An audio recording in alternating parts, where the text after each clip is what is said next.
আচ্ছা, তোমার কাছে আমি আরেকটি বিষয় জানতে চাচ্ছি, সেটা হচ্ছে ইসলামে নারীদের কী ধরনের সম্মান দেওয়া হয়েছে এবং কি নারীদের অধিকার সম্পর্কে ইসলাম কি বলে।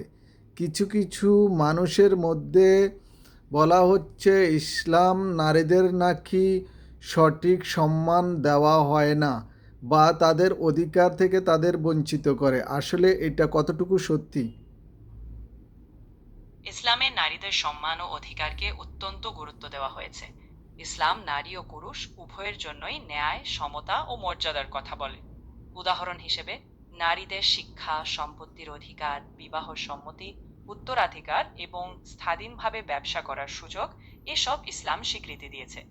তবে কিছু মানুষ বা সংস্কৃতিগত ব্যাখ্যার কারণে কোথাও কোথাও নারীদের অধিকার লঙ্ঘিত হতে পারে। কিন্তু ইসলামের মূল শিক্ষায় নারী ও পুরুষের সম্মান ও অধিকার সুরক্ষিত থাকার কথা বলা হয়েছে।